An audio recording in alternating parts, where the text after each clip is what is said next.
올리우드야? 올리우드야? 기억해요? 공간도 어딘지 찾았어요. 찾았어? 어디 있었어? 아프리카에 요쪽 어딘가에 있었어요. 요쪽 어딘가? 나도 그거 알아. 이쪽 어딘가. 그쪽 어딘가. 아프리카 가운데 쪽? 오른쪽 한 중간 정도쯤? 네. 오케이. 오른쪽 중간 정도. 네. 우간다는 아프리카. 어이 물 마시는 친구. 우간다 어디 있어? 아프리카 어딘가. 오케이. 자, 올리오티아. 자, 그래서 이제 우리가 오늘은 정비례 관계, 반비례 관계에 대해서 공부를 좀 할 차례인데 정비례 관계랑 반비례 관계의 정의를 정확하게 아는 것도 중요하고 그 다음에 그 정의를 바탕으로 우리가 그래프의 정의도 그때 저번 시간에 배웠었죠. 그 두 개의 정의를 바탕으로 정비례 관계, 반비례 관계의 그래프를 그리는 거. 그리고 그때 이 그래프가 식의 모습에 따라서 그래프의 모양이 달라져요.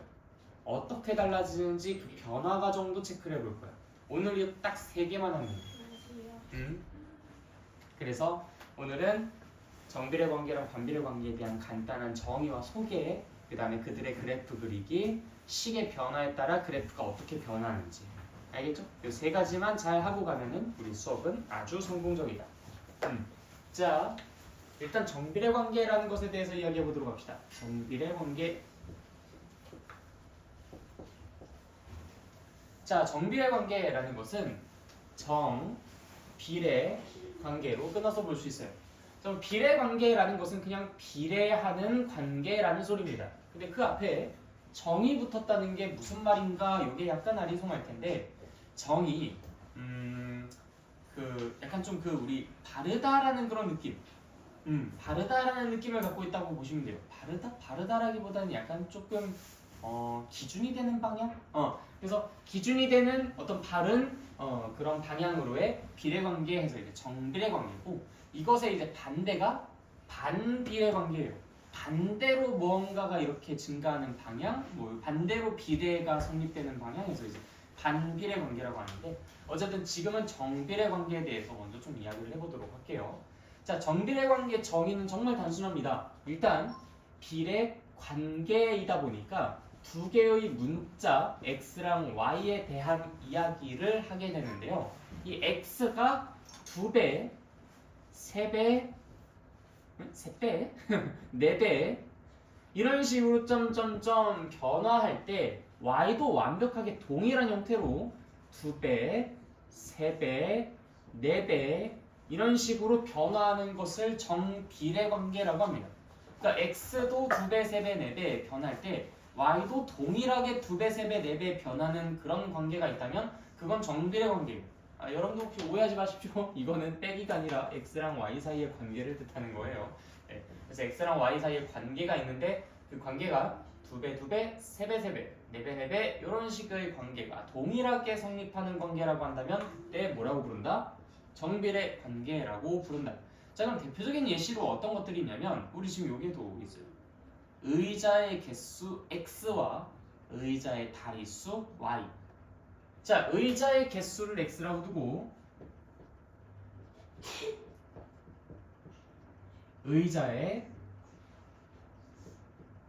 다리수를 y라고 두면은 상식적으로 의자가 2배로 늘어나면 그럼 의자의 총 다리수 2배로 늘어나겠죠? 아니 의자가 다리가 하나당 몇 개야?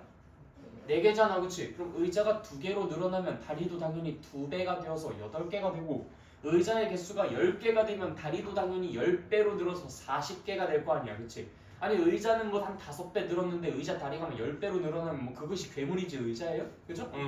그러니까 이제 의자의 개수랑 의자의 다리수가 동일하게 똑같이 2배, 2배, 3배, 3배, 4배, 4배, 10배, 10배, 100배, 100배 이런 식으로 동일한 관계를 갖고서 쭉 증가하는, 변화하는 그런 형태를 갖고 있어요. 그래서 우리가 이거를 정비례 관계라고 이야기를 하는 겁니다. 자, 그런데 이런 관계는 어떨까요? 여기 혹시 남매, 형제, 자매 이렇게 있으신 외동인가요? 아, 그래요? 외동이에요? 어이! 이런 식이야. 네, 좋아요. 자, 선생님은 동생이 있는데 동생이 나랑 9살 차이입니다. 자, 그러면은 선생님의 나이를 x라고 하고 내 동생의 나이를 y라고 한다면 내 나이 X 동생 나이 Y라고 한다면 당연히 이 X가 2배가 된다고 해서 동생 나이가 2배가 되고 내 나이가 뭐 무슨 3배가 된다고 해서 동생 나이가 3배가 되고 그런 구조를 갖고 있나요? 너 큰일 나. 야, 내가 만약에 지금 뭐 한 20살이야. 동생이 뭐 11살이라고 하자. 그럼 내가 뭐 한 40살 되면은 동생은 22살 되고 뭐 내가 60살 되면은 얘 동생은 막 33살 되고 막 그래요? 아니잖아요. 이 나이 사이의 관계는 어때요? 그냥 동일하게 하나씩 2개씩 뭐 이런 식으로 해서 커지는 거잖아. 그치? 그래서 내가 만약에 10살 더 먹었어. 그럼 동생도 10살 더 먹는 거야. 이거는 비례 관계가 아니라 그냥 같은 만큼 증가하는 관계인 거죠. 그래서 정비례 관계라고 부르지 않습니다. 이렇게 나이 사이의 관계는 당연히 정비례 관계가 될 수가 없겠죠. 그치? 자, 근데 이런 것들은 어떨까요? 예를 들어서 지금 내가 갖고 있는 쿠키의 수, 쿠키 개수 X 나눠 먹을 친구의 수 아니야 쿠키 개수 여기 조금만 더 정확하게 쓸게요. 내가 먹을 이거 좀 오해를 불러일으킬 수 있어서 내가 먹을 아니면 친구들에게 분배할 그래 이게 더 정확해요. 분배할 쿠키의 개수 X 그 다음에 친구들의 수 Y 라고 할게요. 근데 내가 지금 쿠키가 전체 뭐 예를 들어 60개가 있다고 합시다. 자, 예를 들어서 내가 친구들이 만약에 10명이 있다고 해볼게요. 10명. 그럼 분배할 수 있는 쿠키 수는 몇 개가 있어요? 내가 분배 받은이 더 낫겠다. 미안해. 이거 내가 약간 한글을 좀 이상했었어요. 분배 받은 정확하게 잘 얘기했어. 분배할 쿠키 수는 60개죠. 그렇죠? 분배 받은 쿠키 개수. 자, 10명이면 분배받은 쿠키 개수는 몇 개가 될까요? 그렇죠. 한 명당 6개씩 받겠죠. 자, 그런데 내가 조금 쿠키를 더 많이 먹고 싶어. 욕심이 나. 나 저 쿠키 2배로 더 많이 먹고 싶은데 내가 분배받을 수 있는 쿠키의 개수가 12개로 늘어나려면 친구 몇 명 쫓아내면 돼? 아니요? 몇 명 쫓아내면 돼요 여기에서? 생각해봐. 나 12개씩 먹고 싶다 이거야. 6개 뭐 간에 기별이 되냐? 나는 12개를 먹고 싶다. 맞아. 친구 5명 쫓아내면 돼. 5명으로 줄이면 된다고. 그치? 그래요. 자, 지금 이거 어때요? 쿠키 개수는 2배로 늘어났죠. 근데 지금 여기에서 이 친구들의 수는 어떻게 됐어요? 어떻게 줄어들었어요? 이 2배라는 말을 쓰면 위험해요. 2배라고 하면은 그치 2분의 1배라고 이야기하시는 게 좋습니다. 2분의 1배로 변화했어요. 2분의 1배로 변한 거야. 자, 쿠키를 받는 개수는 2배로 늘어났지만 쿠키를 먹을 수 있는 친구의 수는 2분의 1배로 줄어들었어요. 자, 근데 이걸 늘었다 줄었다의 개념으로 보지 말고 2배와 2분의 1이라는 숫자로 한번 보세요. 2배 변했다. 2분의 1배로 변했다. 2배로 변했다. 2분의 1배로 변했다. 자, 근데 내가 요거를 10이라는 것을 그래도 많이 이렇게 모여서 먹는 게 더 좋지 하고서 20명으로 늘렸어요. 20명. 그럼 당연히 10명이었던 게 20명이 됐으니까 한 명당 6개씩 먹었던 쿠키는 몇 개씩 먹게 됩니까? 역시 3개씩 먹게 되겠죠. 그래서 이게 또 6에서 3으로 2분의 1배가 됐더니 10에서 20으로 2배만큼 되었습니다. 자, 근데 요 기준으로 한번 따져볼까요? 자, 12개에서 3개로 4분의 1이 됐더니 5에서 20으로 4배가 되었어요. 자, 어때요? 이 방향성이 뭔가 비례로 변화하는 것 같지만 그쵸? 방향성이 어때요? 같이 함께 갑니까? 아니면 반대로 됩니까? 반대로 되죠. 네, 좋아요. 이거는 비례관계이긴 비례관계인데 정방향이 아니라 반대로 비례하는 관계에서 반비례관계라고 우리가 조금 이따가 배울 겁니다. 알겠죠? 네. 그래서 이건 정비례 관계는 아니다. 다 파악되셨어요? 네, 오케이, 좋습니다.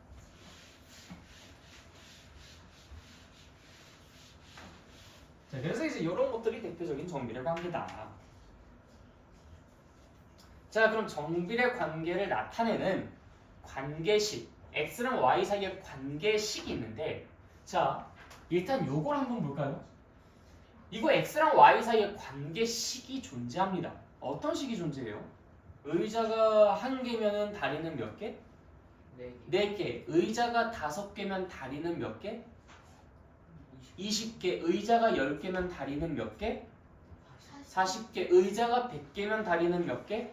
400개. 의자가 50개면 다리수 몇 개? 뭐? 야, 20개면 의자가 50개는 다리가 20개면 어떻게 앉아? 200개. 자, 여러분들. 지금 이 계산들을 하면서 여러분들 머릿속에서 연상됐었던 연산, 자연스러운 연산이 뭡니까? 뭘 곱했는데요? 그렇지. 자, 지금 그러면은 내가 이걸 일반화시켜서 의자가 x개이면 의자 다리수 몇 개야? 라고 할 때 당연히 여러분들은 x에다가 몇을 곱해서 4를 곱해서 그게 다리수가 된다, y가 된다라고 말을 할 거 아닙니까? 그쵸? 자, 그래서 이때 생기는 관계식이 뭐예요? y, 의자 다리수는 x라는 것에다가 4를 곱하면 됩니다. 그래서 y는 4x라는 식을 만들어낼 수 있는 것이죠. 무슨 말인지 이해됐어요? 네, 오케이. 자, 세발자전거 이야기를 한번 해볼까요? 자, 세발자전거가 하나가 있을 때 다리수 몇 개? 3개. 2개가 있을 때 다리수 몇 개? 6개. 3개가 있을 때 다리수 몇 개? 9개. 만약 10개가 있을 때 다리수 몇 개? 네, 30개. 이거는 전형적인 무슨 관계? 정비례 관계. 오케이, 좋습니다. 자, 전형적인 정비례 관계인데, 자, 그럼 이거 관계식이 어떻게 되는지 볼게요. 자, 자전거가 A개가 있을 때 자전거의 다리수는 몇 개? 2A. 어이? 우리 세발 자전거를 했잖아. 3A. 그치? 자연스럽게 너네들이 무슨 계산을 하고 있어? 그 A에다가 오케이. 곱하기 3을 하고 있잖아. 오케이, 좋아. 자, 그러면은 자전거 수가 X개일 때 자전거의 다리수 Y는 몇 개? 똑같은 연산만 하면 되는 거 아니에요? 무슨 연산만 하면 돼? 곱하기 하고 끝낼 거예요? 그냥 뭐 X 곱하기 끝? 연산 끝이에요? 자, 뭘 곱할 거예요? 까먹어서 그래? 세발자전거. 그럼 까먹었으면 까먹었다고 얘기해. 문제 잊어버렸다 라고 하면 내가 다시 말해줘요. 그러니까 이게 지금 봐봐. 여러분들이 뭔가를 말하다가 딱 멈추면 나에게는 여러 가지 후보가 있어요. 그러니까 여러분들에겐 딱 하나의 요소가 있겠죠. 예를 들어 지금처럼 문제를 까먹었다라든지 뭐 그런 여러 가지 요소들 중에서 한 요소가 있겠지만, 너네들이 갑자기 말하다가 중간에 딱 멈추면 이해가 안 가나? 문제를 까먹었나? 뭔가 판단이 망설여지나? 자신감이 없나? 여러 가지 요인들이 쫙 뭔가 이렇게 뭐라고 하지? 악기 중에서 요 하면서 아코디언이라고 하나? 아무튼 그런 것들 좀 쫙 펼쳐집니다. 그런데 이제 거기에서 가만히만 있으면 안 돼요. 지금 내 상태를 어필해야 돼요. 문제를 까먹었어요. 라든지 저 지금 잘 이해가 안 가요. 라든지 그렇게 하셔야 내가 같은 말을 반복하거나 뭔가 이렇게 좀 비효율적인 상황들이 적어집니다. 자, 지금 봐봐요. 내가 아까 전에 이 의자 이야기하고 그 다음에 지금 세발자전거 이야기하고 하면서 반복하고 있는 이유가 뭐겠어요? 자꾸 멈칫멈칫하고 있는 모습이 보여서 그래요. 그러면 이 친구가 뭔가를 잘 모르는구나, 뭔가를 좀 망설이고 있구나, 자신감이 없구나 라고 생각을 하니까 계속 반복을 하고 있는 거거든. 근데 지금도 멈칫멈칫하면 난 그다음 또 다른 예시를 계속 들고 있어요. 그래서 적극적인 어필을 해주셔야 됩니다. 그냥 단순히 기억력의 문제다. 그럼 심플하게 그냥 넘어가면 되는 거니까. 그렇죠? 네. 자, 그래서 우리가 세발자전거의 개수를 x라고 해. 그럼 세발자전거의 다리수를 구할 때 그 x에다가 무슨 계산을 해요? 네, 곱하기 3을 합니다. 그래서 x 곱하기 3을 해서 그것이 세발자전거의 다리의 수 y가 된다라고 주장할 수 있겠죠. 자, 그래서 생기는 모양새를 잘 보니까요, 지금 전부 다 어떻게 생기고 있냐면 y는 x 곱하기 얼마, y는 x 곱하기 얼마, y는 x 곱하기 얼마, 이런 식으로 형성되고 있어요. 자, 그래서 우리가 이거를 조금 일반화시켜서 다음과 같이 표현을 해보도록 합시다. y는 여기다 쓸게요. y는 a 곱하기 x, 그걸 y는 ax라고 표현을 하죠. 그렇지? y는 a 곱하기 x, y는 ax. 자, 이것을 우리가 정비례 관계식이다라고 후보로 한번 놔보도록 할게요. 자, 그때 이게 이 정비례 관계 정의를 만족하는 애인지는 한번 체크가 필요하겠지, 그치? 자, 그래서 x가 얼마일 때 y가 얼마인지를 순차적으로 쫙 한번 써 내려가 보도록 할게요. 자, x가 1일 때 y는 얼마입니까? x가 1일 때 y의 값은요? 1의 네, 오케이. a라고 이야기하시면 되죠. 자, x가 2일 때는 y의 값은 어떻게 돼요? 2의 오케이, 2a가 됩니다. 자, x가 3일 때는 y의 값이 어떻게 돼요? 3의 3a 좋습니다. 자, 그럼 여기서 x가 2배 변했을 때 y가 어떻게 됐어요? 2배 변했죠. x가 3배 변했을 때 y 어떻게 변했어요? 3배 됐죠. 오케이, 그럼 얘는 전형적인 무슨 관계다? 정비례 관계다라고 이야기할 수 있어요. 그래서 여러분들이 꼭 기억하셔야 될 것, 정비례 관계식은 y는 ax라는 형태로 작성이 될 것이다. y는 ax라는 형태로 작성이 될 것이다. 그게 정비례 관계다. 여기까지 이해되십니까? 네, 오케이, 좋아요. 자, 그러면 이제 지금부터 우리가 할 것은 정비례 관계의 그래프를 그리는 작업이에요. 자, 정비례 관계 그래프를 그릴 건데 불필요한 거 다 지우고 필요한 것만 남기겠습니다.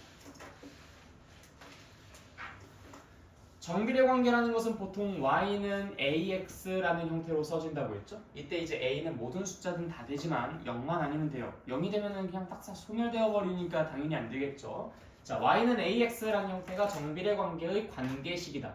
자, 그럼 다음 관계식을 참이되게 하는 문자의 값을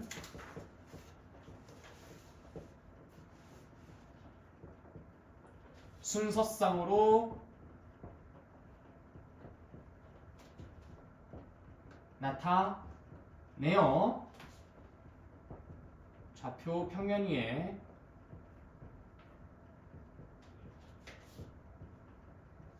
점을 찍어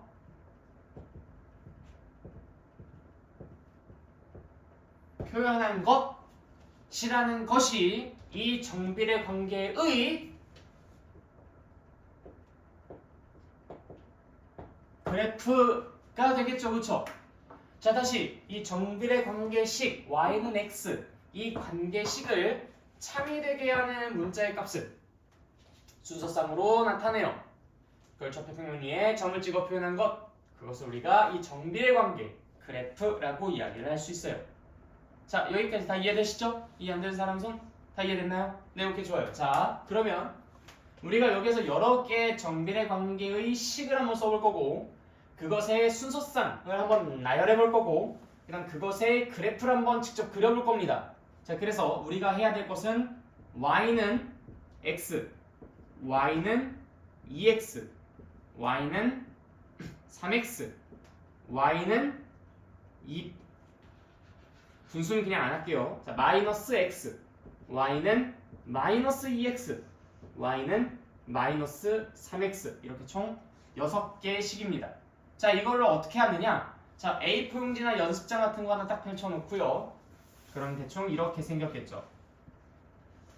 자, 이때 y는 x라고 식을 먼저 적습니다. 그 다음에 그것을 참이되게 하는 문자의 값을 순서상으로 나타내는 게 스텝 2죠. 그래서 순서상으로 나타내요. 최소한 한 5, 6개 정도쯤 나타내시는 게 좋아요. 자, 그렇게 나타낸 다음에 이 순서상을 좌표 평면 위에 점을 찍어서 표현해야 되겠죠? 좌표 평면 그려놓고 점들을 콩콩콩 찍습니다. 그렇게 해서 그래프를 완성하는 거예요. 하나 했으면 그 다음 거, 또 하나 했으면 그 다음 거. 아마 한 페이지에 그렇게 뭐 공간 많이 차지하지 않으니까 3개 정도씩 쓸 수 있을 거예요. 그러니까 한 장에 6개를 다 쓸 수 있겠죠? 그래서 앞에 y는 x, y는 2x, y는 3x, 그다음 뒷장에 y는 마이너스 x, y는 마이너스 2x, y는 마이너스 3x, 이렇게 해서 총 6개의 그래프를 그려보도록 하겠습니다. 지금 우간다 친구들도 영상 멈추고 바로 이거 지금 작업 시작해 주셔야 돼요. 안 하시면은 그 다음 수업을 못 따라갑니다. 알겠죠? 여러분들도 지금부터 시작. 영상 잠깐 일시정지하도록 할게요.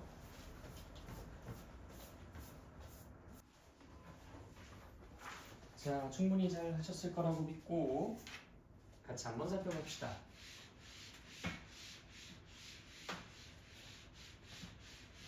자, 요게 큰 A4 용지라고 생각하고 나도 한번 양쪽에다가 그림을 그려보도록 할게요. 자, 일단 y는 x. 자, y는 x 한번 봅시다. y는 x. 자, x가 얼마일 때부터 먼저 시작하셨어요? 1 네, 1일 때 y는 1 1. 오케이, 좋아요. 그 다음 또 2일 때 2일 때 2. 그 다음에 또 3일 때 3 마이너스 네, 3일 때 3. 자, 근데 이렇게 가면은 너무 양수 쪽에만 지켜요. 즉, 그렇다는 건 음수는 존재하지 않는다라고 착각을 할 가능성이 매우 높습니다. 자, 그렇기 때문에 한쪽 방향으로만 가는 것이 아니라 이젠 좀 방향을 꺾으셔야 돼요. 뭐 예를 들어서. 네, 근데 0,0부터 먼저 이야기를 하시면 참 좋았을 것 같습니다. 이게 반드시 기준점이 돼야 되거든요. 안 그럼 여러분들이 이따가 그림 그리실 때 0,0을 반드시 지난다라는 걸 놓치고 이 원점 지나지 않고 그냥 그림을 선 그리시면 뭐 이런 식으로 엉뚱한 곳을 지나면서 그림이 올라갈 수가 있어요. 알겠죠? 그래서 혹시 내가 원점 지난다라는 것을 의식을 못 하셨다면 이 부분 0,0 반드시 챙기셔야 된다는 거 꼭 기억해 주시에요. 자, 그 다음에 마이너스 1, 마이너스 1, 마이너스 2, 마이너스 2 뭐 이런 것들이 있겠죠. 자, 그걸 여기 좌표평면에다가 그림을 그려서 표시를 해보도록 하겠습니다. 자, 일단 x가 0일 때 0, x가 0일 때 y가 0 해서 0,0에다가 콩 찍고요. x가 1일 때 y의 값은 1, x가 2일 때 y의 값은 2, x가 3일 때 y의 값은 3. 자, x가 마이너스 1일 때 y의 값은 마이너스 1, x가 마이너스 1일 때 y의 값은 마이너스 2 해서 점이 콩콩콩콩콩콩콩콩콩콩콩콩콩콩 이 사이사이에도 막 찍히겠죠. 왜요? x가 2분의 1일 때 y는 2분의 1이고 x가 0.7일 때 y는 0.7이고 x가 1.3일 때 y는 1.3이고 하니까 사이사이의 점들이 따다다다다다다다다 다 찍히는 거예요. 이렇게 점들이 마구마구 찍히다 보면 우리 눈에 마치 이게 뭐처럼 보여요? 그래서 그래프가 선인 것처럼 보이는 겁니다. 여러분들이 여기서 절대로 오해하지 마셔야 되는 게 이렇게 점이 찍히니까 선으로 이어줘야지. 절대 아니에요, 그거. 그 절대 아닙니다. 점이 찍히니까 선으로 이어줘야지 이렇게 생각하는 건 그래프는 선이다라고 선입견을 갖고 있는 사람들의 전형적인 생각이에요. 그래프는 선이 아니라 그래프는 점입니다. 자, 그럼 내가 여기서 이걸 왜 강조하느냐? 자, 예를 들어서 내 나이 10살일 때 동생 나이 7살. 자, 내 나이가 그럼 9살일 때 동생 나이는 몇 살? 6살. 내 나이가 8살일 때 동생 나이는 몇 살? 5살. 자, 이것을 좌표평면 위에다가 그림으로 한번 그려보도록 할게요. 자, 한번 그려보세요, 여러분. 내 나이가 10살일 때 동생 나이는 7살. 자, 이거를 x, 이걸 y라고 합시다. 먼저 나온 걸 보통 우리가 x, 나중에 나온 걸 y라고 하기로 했죠. 혹시 자리 없으면 여기 앉아도 돼요. 자, 그래프로 한번 그려봅시다.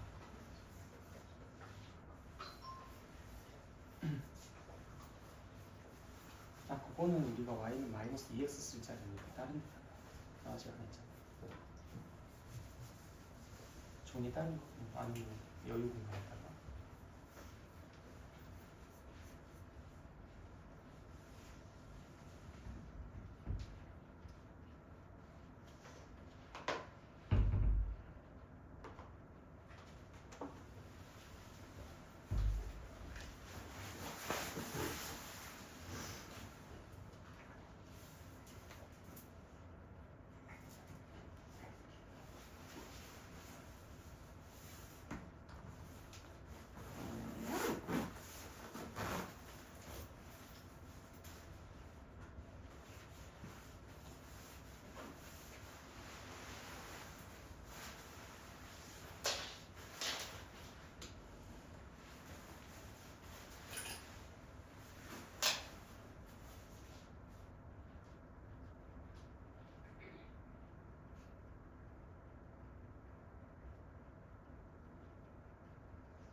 자, 하셨어요? 자, 살짝 한번 스캔해 볼게요. 자, 어디 그리셨습니까? 네. 네, 오케이, 좋아요. 자, 근데 이 점 3개만 찍은 건 아쉬워. 이건 내가 예시 들어가지고 점 3개만 찍은 거지. 사실 여러분들은 점을 계속 더 찍었어요. 그렇죠? 그래프를 그린다는 건 여기에다가 이제 있는 점들을 다 찍었어야 되는 건데. 자, 그럼 이제 얘가 뭐 7일 때 얘는 4살, 얘가 6일 때 얘는 3살, 얘가 뭐 5일 때 얘는 2살, 얘가 뭐 4살일 때는 얘가 1살 뭐 이런 식으로 해가지고 점들을 딱 찍어보면은 뭐 10,7한 요 정도쯤 찍혀 있을 겁니다. 10,7.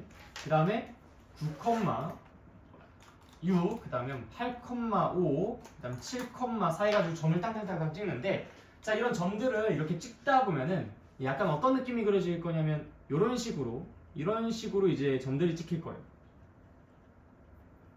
이런 식의 모습이 나올 겁니다. 그런데 여기까지 좀 잘 찍었어요. 그리고 난 다음에 사람들이 자꾸 뭐 하는지 알아요?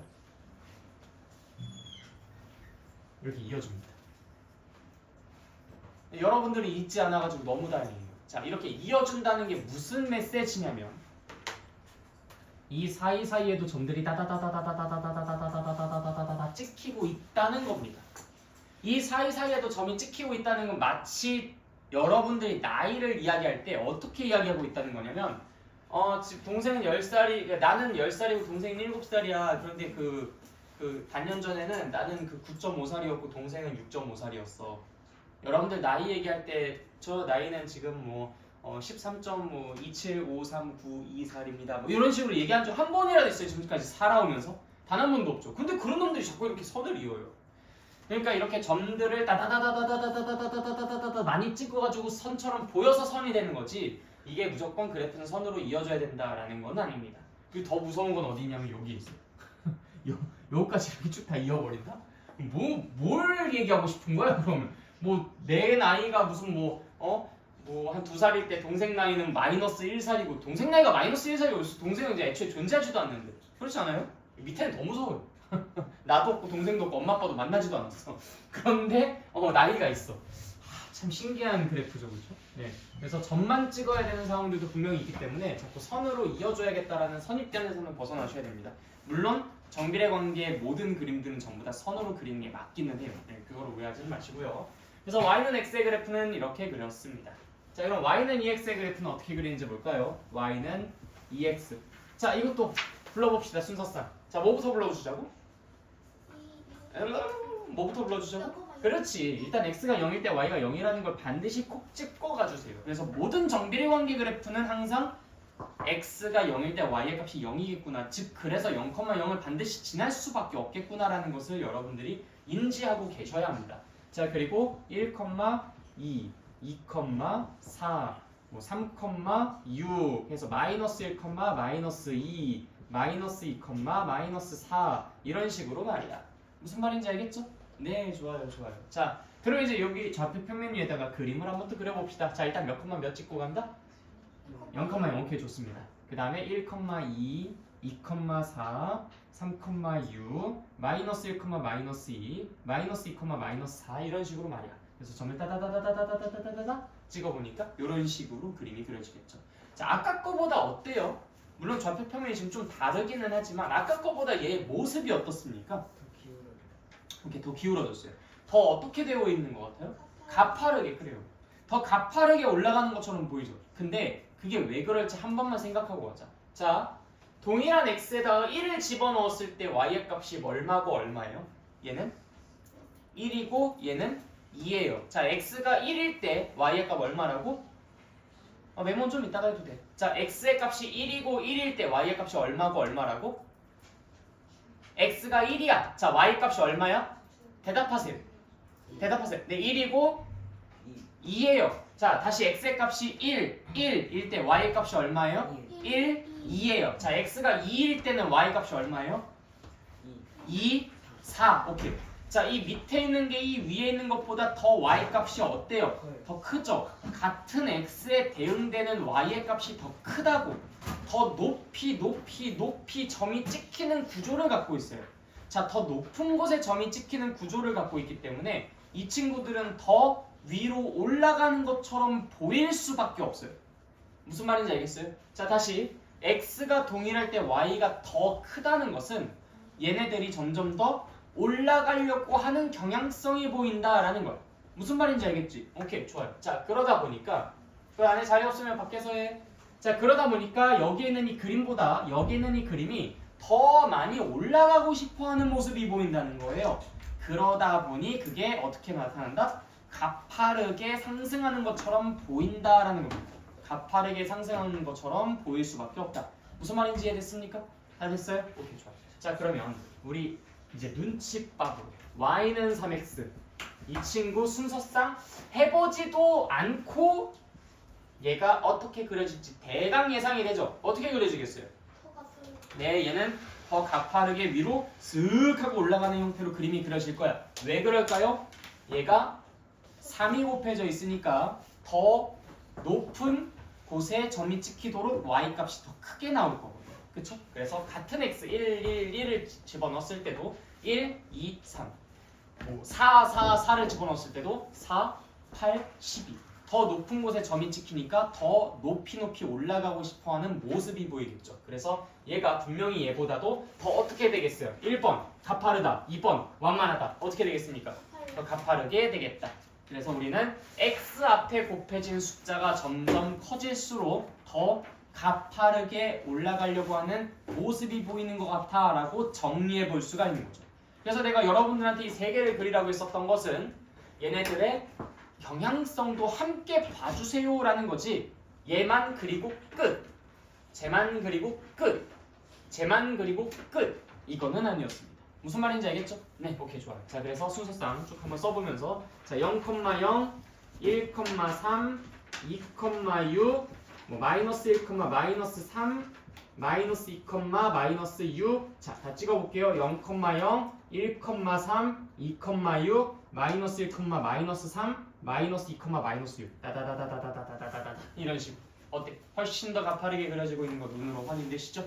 네, 좋습니다. 자, 그 다음에 넘어갈게요. 자, 이제는 y는 마이너스 x. 자, 순서상 어떻게 됩니까?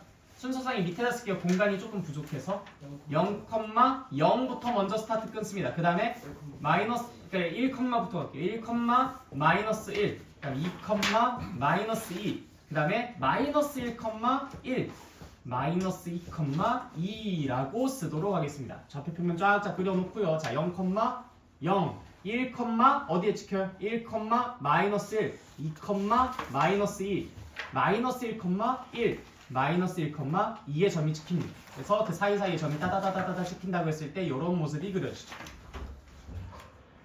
내려가네. 근데 이 말 했더니 어떤 친구가 선생님 저는 올라가는 것처럼도 보이는데요. 왜? 저 여기서 이렇게 가면 내리막길이긴 한데 여기서 이렇게 가면 오르막길이잖아요. 되게 일리 있는 말이에요. 당연히 보는 방향에 따라서 오르막길, 내리막길이 달라지겠죠. 자, 그런데 수학에서는요. 항상 이 그래프를 해석할 때 어느 방향으로 봐야 되냐면 자, 우리 수직선에서 요쪽으로 이렇게 갈 때가 양의 방향이라고 배웠죠. 요쪽으로 이렇게 갈 때, 그치? 오른쪽으로 갈 때가 양의 방향이에요. 오른쪽으로 갈 때, 그쵸? 이게 점점 커지는 방향. 1, 2, 3, 4 순서상도 그렇잖아. 1, 2, 3, 4, 5, 6, 7, 8 이런 식으로. 그래서 우리가 항상 그래프를 해석할 때는 왼쪽에서 오른쪽 방향으로 가는 방향을 기본 방향, 양의 방향으로 세팅을 합니다. 그러니까 우리는 언제나 항상 이 방향으로 갈 거예요. 언제나 이 방향으로 갈 거야. 반대로 안 가. 반대로 가는 건 역주행이야. 알겠죠? 이 방향으로만 갈 거야. 자, 그러다 보니까 얘는 내리막길이야, 오르막길이야? 네. 내리막길인 거야. 얘는 오르막길이 될 수가 없어요. 자, 얘는 내리막길이야, 오르막길이야? 오르막길인 거야. 왜? 이 방향으로 가니까. 반대 방향으로 가는 건 생각하지 않는다. 알겠죠? 네, 그러다 보니까 쟤는 내리막길이야. 근데 왜 내리막길일까? 너무 당연해. 여기가 마이너스다 보니까 이 x가 커질수록, 즉 오른쪽으로 갈수록 y 값은 더 작아지는 구조를 갖고 있죠. x가 1, 2, 3 하나씩 커질 때마다 y는 마이너스 1, 마이너스 2, 마이너스 3 하나씩 작아지는 구조를 갖고 있잖아. 그러다 보니까 어떻게 돼요?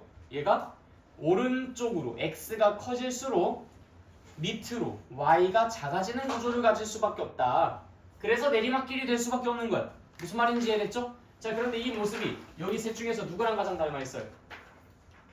누구랑 가장 닮아 있습니까? 순서상도 그렇고 그래프도 그렇고. y는 x랑 가장 닮아 있잖아. x가 1일 때 y는 1, 마이너스 1, 2일 때 2, 마이너스 2, 3일 때 3, 마이너스 3, 마이너스 1일 때 마이너스 1, 1, 마이너스 2, 2, 마이너스 3, 3 이런 식으로 말이야. 아 이게 부호만 반대로 이게 뒤집힌 구조가 되겠구나. 그래서 이 그림이 그냥 부호만 반대로 방향성만 반대로 뒤집힌 그림이 되겠구나라는 걸 생각해 볼 수 있어요. 무슨 말인지 알겠나? 오케이 좋아요. 그래서 이 친구와 이 친구는 뭐만 다르다? 방향만 반대가 된다.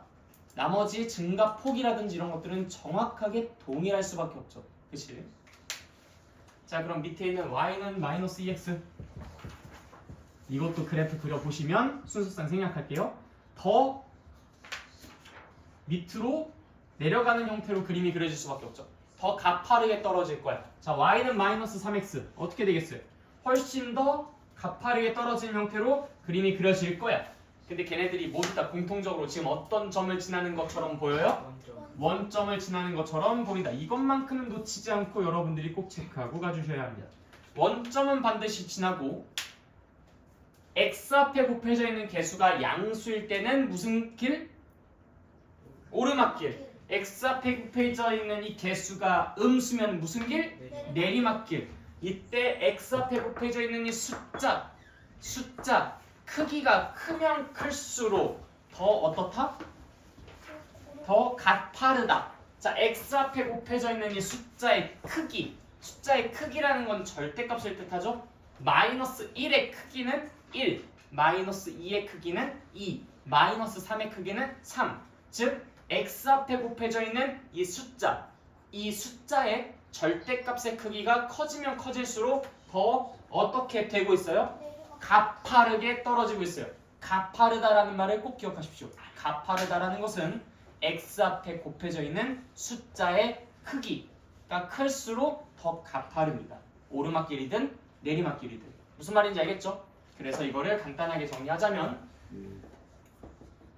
y는 ax에서 a의 값이 양수면 저쪽에 앉으세요. a의 값이 양수면 얘는 오르막길. a의 값이 음수면 내리막길. a의 절대값이 크면 클수록 더 가파르다. 이건 외울 것이 아니라 그림 그려보니까 상식적으로 그렇더라라고 우리가 파악할 수 있는 정보가 됩니다. 무슨 말인지 알겠죠? 네, 그래요. 별로 어려운 거 없죠? 오케이, 좋아. 자, 그러면 반비례.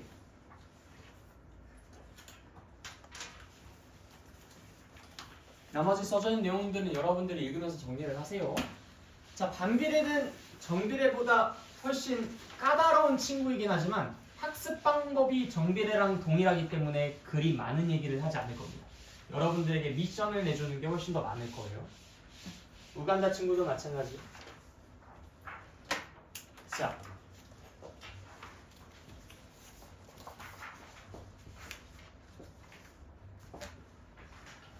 자, 반비례 관계 아까 살짝 얘기 나왔죠?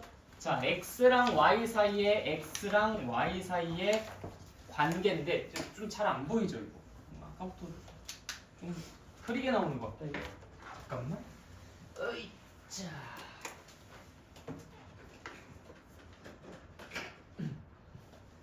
으이자. 으이짱. 자, x랑 y 사이의 관계인데 무슨 관계일까요? x가 2배, 3배, 4배 될 때 y가 몇 배? 2분의 1배. 반대로 변하는 거야. 3분의 1배, 그 다음에 4분의 1배 이렇게 변해가는 걸 우리가 반비례 관계다라고 이야기를 합니다. 알겠죠? 아까 정비례 관계랑 완전히 지금 접근 방식이 동일해요. 그래서 아까 전에 얘기 나왔었던 게 그거죠. 쿠키랑 그 다음에 나눠 먹는 사람 수랑 뭐 해가지고 하는 거. 자, 쿠키가 60개였을 때 나눠 먹는 사람이 만약에 2명이었으면 몇 개씩 먹으면 돼? 30개씩 먹으면 돼. 나눠 먹는 사람이 만약에 6명이야. 10개씩 먹으면 되죠. 그쵸? 3배로 늘어났더니 갑자기 쿠키를 먹을 수 있는 양은 3분의 1배로 줄어들었어요. 아, 이렇게 반대 방향으로 비례 관계가 형성되는 걸 뭐라고 부른다? 반비례 관계라고 부른다. 자, 그런데 이거는 자, 한번 잘 생각해봐요.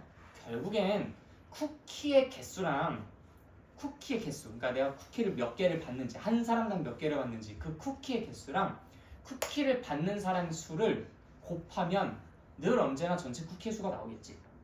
그렇지 않아요? 자, 다시 한 사람당 받는 쿠키 쿠키 x, 그 다음에 사람 수 y 라고 놓았을 때 우리는 당연히 이 x랑 y가 뭐가 되든지 간에 결국 60개를 나눠줘서 그만큼씩 받았다, 나눠줘서 그만큼씩 받았다, 지금 이 얘기 아니야. 그래서 60 나누기 x는 y다 라는 식을 쓸 수도 있고요, 60 나누기 y는 x다 라는 식을 쓸 수도 있어요. 좀 직관적인 식이긴 하겠죠. 자, 그런데 잘 한번 생각해봐. 잘 생각해봐. 결국 x랑 y랑 곱하면 얼마란 얘기야? 그렇지, 그게 언제나 보장되어 있다는 얘기야. x랑 y, 야, 나눠줬는데 쿠키가 막 사라지겠어? 안 사라질 거야. 그래서 받은 사람과 그 다음에 그 쿠키를 몇 개씩 받았는지를 곱하면 그것은 언제나 60으로 고정된다라는 것을 확인할 수 있어요. 이게 반비례 관계의 식입니다. 아, 이게 x랑 y가 x가 2배 낼 때 y가 반으로 줄고 3배 낼 때 얘가 3분의 1로 줄고 4배 낼 때 얘가 4분의 1로 주니까 결국 얘랑 곱한 것은 언제나 어떻다? 일정하다. 다시 뭐라고? 얘네 두 개를 곱한 건 언제나 어떻다? 일정하다. 그게 반비례 관계의 핵심이야. 자, 그래서 이 반비례 관계 식을 우리가 어떻게 쓰기로 약속을 하냐면요, y는 x분의 a라는 형태로 쓰는 게 일단 가장 일반적인 표기고요, 이것이 조금 더 직관적으로는 x, y는 a 일정하다 라는 식의 표기 역시도 가능합니다. 두 가지 표현 모두 다 알아두세요. 그래서 1번과 2번, 1번은 훨씬 더 압도적으로 많이 쓰기는 해요. y는 x분의 a, y는 x분의 a 이런 표현도 자주 쓰고요.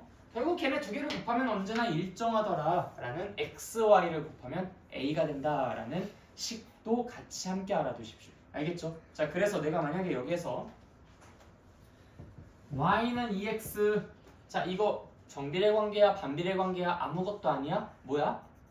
정비례 관계. 자, y는 x 플러스 1 정비례야 반비례야 아무것도 아니야?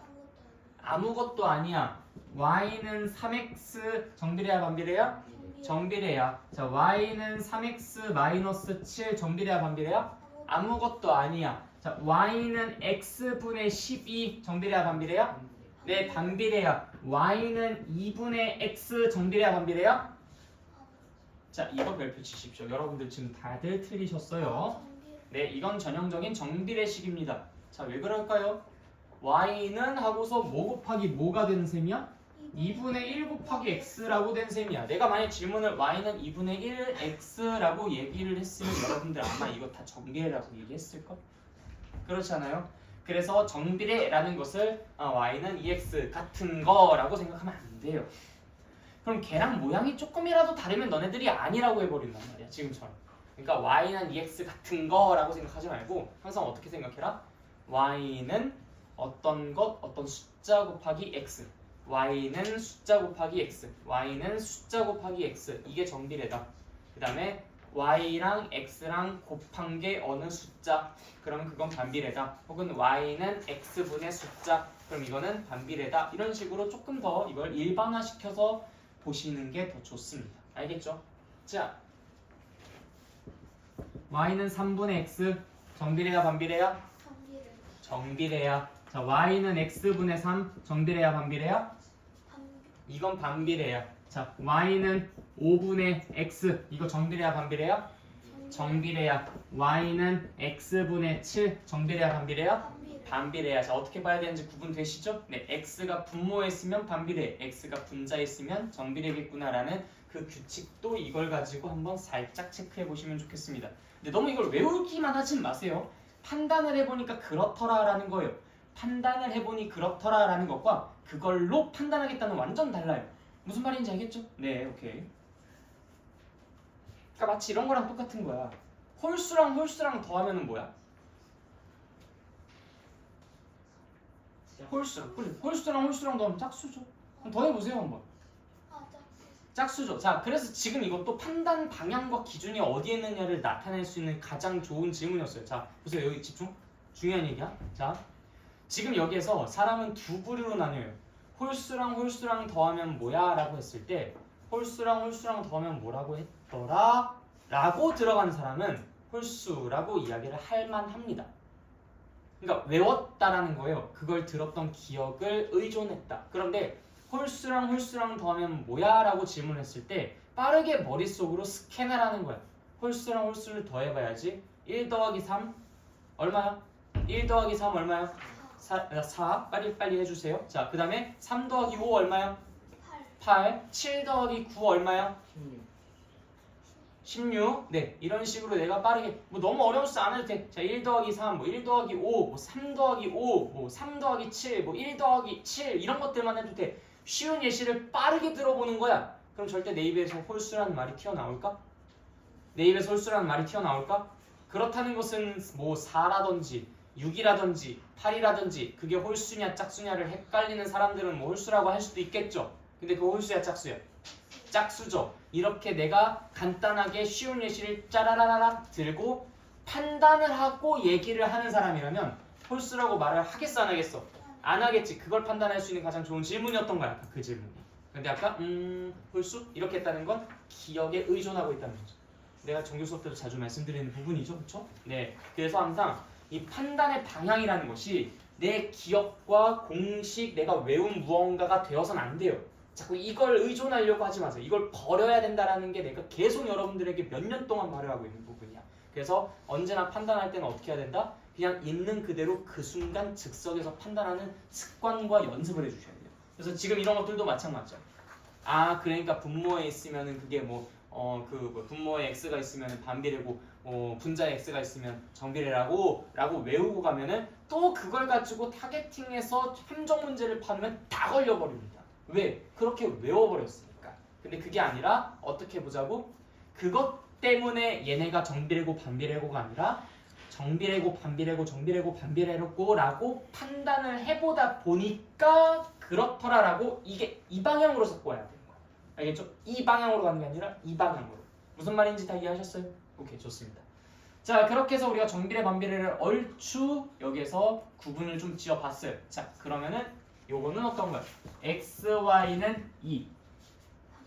오케이, 반비례. 이런 식으로도 많이 물어보니까 이거 떠올리시면서 반비례다라고 이야기를 해주실 수도 있으면 좋겠다. 알겠죠? 네, 오케이, 좋아요.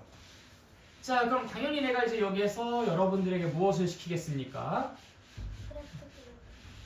맞아요. 우간다 친구들은 지금 일시정지하고 그래프 그리기 들어갑니다. 자, 그리고 여러분들은 지금 나랑 같이 해볼 거예요. 알겠죠? 네. 한두 개 정도쯤만 같이 해보고 나머지는 여러분들이 숙제로 아니 백지 테스트를 할 때 적어보시면 되는데, 자, y는 자 이게 x분의 1 뭐 이런 것들 적으면 좀 되게 촘촘하게 그림을 그려야 돼가지고 힘들어요. 그래서 x분의 12 요것이 이제 그나마 가장 점 찍기는 수월합니다. 그리고 y는 x분의 6 그 다음에 y는 마이너스 x분의 12 x분의 마이너스 12 이렇게 써도 상관없을 것 같아요. 네, 이런 식으로 해서 총 3개만 한번 그려보도록 하겠습니다. 자, 일단 y는 x분의 12 이 친구는 점 몇 콤마 몇을 찍으면 될까요? 안 돼요. 자, 우리가 이제 수학에서 제일 중요한 부분 중에 하나 금기사항이 있었죠. 수학에서 금기사항. 네, 0으로 나누는 것과 어차피 비슷한 말이긴 하지만 분모가 0이 되는 거는 똑같잖아요. 그렇죠? 0으로 나눈다라는 것과 분모가 0이다라는 것과 결국 같은 말이라는 거지.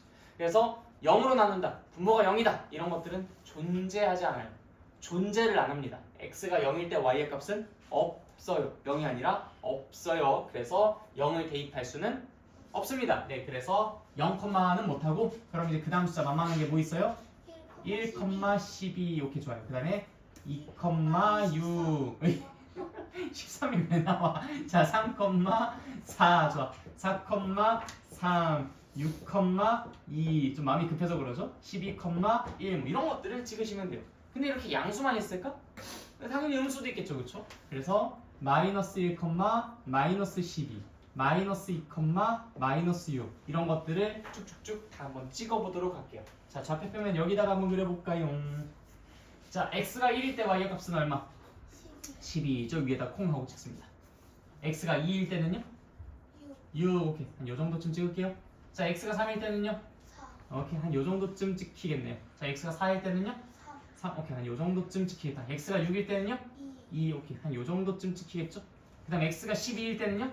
1. 1. 오케이. 한 요 정도쯤 찍히겠다. 그래서 그들을 쭉 이어보면은 따다다다다다다다다다 슈 약간 슬라이드 모양으로 이렇게 미끄럼틀 타듯이 떨어지는 모습을 갖고 있게 됩니다. 그냥 점들을 연결해보니까 그렇게 그려지는 거예요. 근데 애들이 꼭 여기에서 이제 아까 정비례 실컷 그리니까 직선 모양이라고 생각해요. 점들 여기다 콩콩콩 찍어놓고서 자기의 그 점을 믿지 못하는 거야. 이어보니까 직선이 안 만들어지거든. 뭔가 뚝뚝뚝 끊긴단 말이야. 그러다 보니까 대충 얘네들을 아 내가 좀 점 잘못 찍었나? 하면서 얘네들을 쓱 위로 올린 다음에 얘네들을 이렇게 긋는다? 진짜 이 세상과 타협을 하면서 살아가는 이 친구들 안 돼요 여러분들. 아 점들이 여기 뻔히 찍혀있는데 왜 이런 점들 안 찍고 이렇게 두 개 점을 이어버리냐고. 그러니까 점들이 이렇게 찍혀있으면 존중하세요. 그냥 이렇게 찍어. 그래놓고서 긁적긁적해 차라리. 지금 제가 직선 모양으로 나와야 될 것 같다고 예상을 했는데 그게 아니네요. 역시 이거 괜찮습니까? 이게 가장 베스트야. 근데 자기 혼자서 머릿속으로 타협 다 하고 합리화 다 시켜놓고서 직선 쫙 이어주고서 응? 하고서 있으면 아무 도움이 안 돼요. 무슨 말인지 알겠죠? 언제나 내가 나온 데이터들을 100% 신뢰하고 그걸 적용시켜서 판단을 내릴 것. 내 직관이 앞으로는 더 많이 틀릴 거예요. 왜냐면 여러분들이 초등학교 때는 어차피 배운 게 얼마 없고 배우는 것도 얼마 없기 때문에 직관적으로 탁탁탁 찍어도 얼추 맞아요. 근데 중학교 고등학교에서부터는 내가 직관적으로 찍었을 때 틀리는 비율이 맞는 비율보다 압도적으로 높아집니다. 그러다 보니까 함부로 찍고 함부로 판단하고 함부로 합리화하지 마세요. 그런 경우에 오히려 더 그르치는 경우들이 많습니다. 물론 잘하고 싶은 마음 때문에 그렇게 조금 타협을 하는 것일 수도 있겠지만 자꾸 이런 식의 그래프들을 그리는 친구들의 그 생각이 읽혀서 좀 안타까운 지점들이 있어. 그러니까 자기를 얼마나 못 믿으면 그렇죠? 분명히 점을 이렇게 찍어놓고서 자기를 얼마나 못 믿으면 아 사실 점이 여기에 찍혔을 거야 라고 생각하면서 그냥 쫙 이어버리는 이 모습이 얼마나 안타깝냐고. 그렇죠? 아무튼 그림은 이렇게 그려지는 게 아니라 이렇게 미끄럼틀 타듯이 스륵 하고 그려집니다. 여러분들이 찍었던 그 이상하고 굉장히 뭔가 툭 내려앉은 것 같은 그 점들이 맞았어요. 네. 그래서 앞으로 그림을 그릴 때도 언제나 그런 식의 신념을 좀 끝까지 유지를 하시길 바랍니다.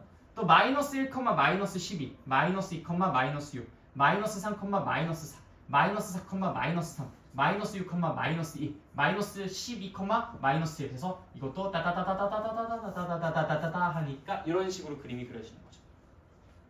대강 그렸어요. 자 어때요? 정비례 관계 그래프랑 진짜 완전히 다르게 생겼죠? 그치? 완전히 다르게 생겼잖아? 네. 그래서 이렇게 한 쌍의 곡선으로 그림이 그려진다라고 표현을 합니다. 한 쌍의 곡선으로 표현이 된다. 다 이해됐나요? 네, 오케이, 좋아요. 우리 이거 몇 사분면이라고 했지? 벌써 까먹었어? 제1사분면. 요거는요? 제3사분면. 그래서 제1사분면과 제3사분면에 그려지는 한 쌍의 곡선이다라는 표현을 씁니다. 원점 지나요, 안 지나요? 안 지나요. 그렇죠? 보고 판단한 거야. 이건 외우는 게 아니라 반비례 관계는 원점을 지나지 않는다. 하지 마 제발. 그게 아니야. 보고 판단하니까 네, 안 지나잖아. 안 지나서 안 지난다고 얘기하는데 뭐 그렇죠? 자, 그 다음에 우리 두 번째 거 그림 그려볼게요. 저 두 번째 거 그림은 빨간 펜으로 그림을 그려보도록 하겠습니다. 순서쌍만 지우고 같은 곳에다가 그림을 그릴 거예요. 얘네가 어떻게 변하는지를 직접 보여드리고 싶어서. 자, 일단 x, 그러니까 x래. 그 1, 하고서 한번 쭉 불러볼까요? 1, 6, 그 다음에 2, 3, 2, 4는 뭐 사실 찍기가 어려우니까 6, 1 해가지고 이제 그 양수 부분 좀 마무리 짓고요. 또 마이너스 1, 이렇게 쓸 수 있겠죠? 마이너스 1, 마이너스 6, 마이너스 2, 그렇죠. 마이너스 3, 오케이. 마이너스 6, 마이너스 1. 자, 요것들을 쭉 다 찍어볼게요. 자, 우리 아까 1, 뭐 찍었어요? 아까 얘는 1, 12 찍어줘. 그럼 1, 6 찍으려면 어디다 찍어요? 얘보다 더 위, 아래, 위, 아래, 아래, 그치? 자, 요 정도쯤에 찍으면 되겠죠. 그 다음요 2,3은요? 더. 맞아 얘보다 더 아래 찍으면 돼요. 뭐 한 요 정도쯤? 그쵸? 그 다음에 그쵸? 네, 뭐 요런 느낌으로 찍겠죠. 그래서 그래프를 그려보면 요렇게 그림이 그려집니다. 저 빨간색 그래프가 파란색 그래프보다 더 어때요? 어디 있어요? 더 아래에 있죠, 그쵸? 더 아래에 있는 걸 수학적으로 뭐라고 표현하냐면 원점에 더 가깝다 라고 표현합니다. 이렇게 칠판이 움직이나요? 원점에 가깝다라고 표현합니다. 12에서 6으로 a의 값이 a가 작아질수록 원점에 더 가깝다. a가 작아질수록 원점에 더 가깝다라고 표현합니다. 이거 외우라고? 아니야. 그려보고 판단하면 돼. 다시 뭐라고? 그려보고 판단하면 돼. 판단한 결과를 그냥 우리는 읊어줄 뿐인 거야. 이해됐죠? 네, 오케이, 좋아.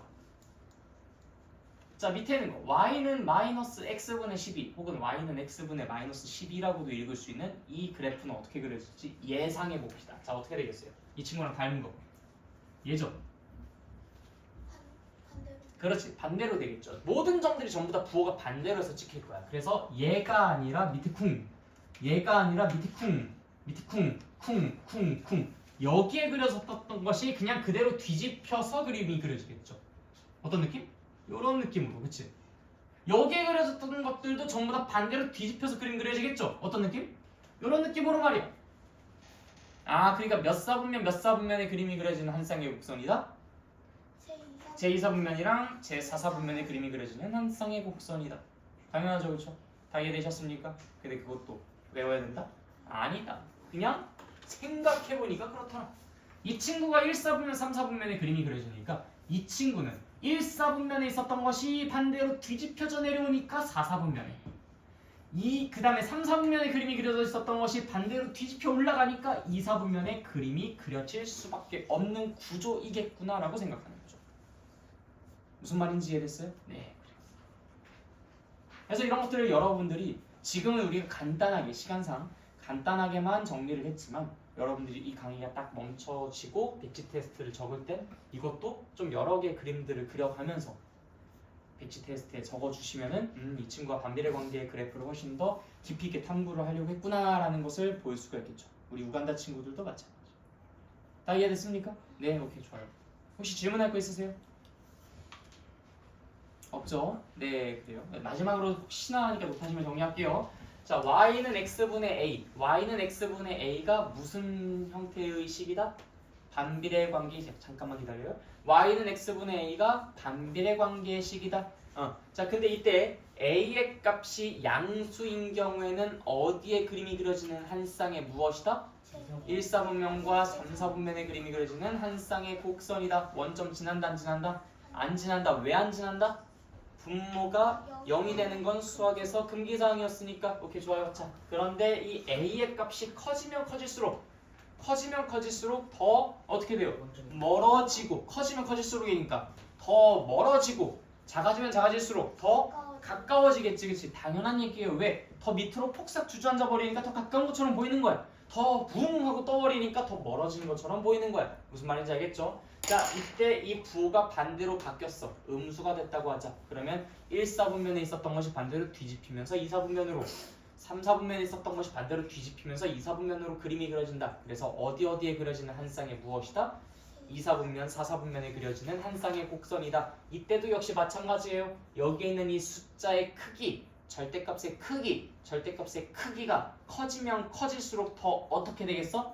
멀어지겠죠. 작아지면 작아질수록 더 가까워지겠고. 당연한 얘기. 이해됐어요? 이런 것들을 외운다, 안 외운다? 안 외운다. 어떻게 되도록 한다? 외워지도록 한다. 외워지도록 하는 건 나의 많은 경험이 필요해요. 많은 시행착오, 많은 경험, 많은 성공, 이런 것들이 필요하다고. 그런 것들을 해보다 보면은 자연스럽게 이런 것들이 외우고 싶지 않아도 외워지게 된다. 약간 어떤 느낌이냐면 여러분들의 전 남자친구, 전 여자친구 이름 까먹었어요? 네, 솔직해서 너무 귀엽네. 네, 아무튼 이런 느낌이야. 절대로 까먹을 수가 없는 대상으로 만드시면 됩니다. 알겠죠? 네, 오케이. 오늘 수업 여기까지 하도록 할게요. 수고하셨습니다.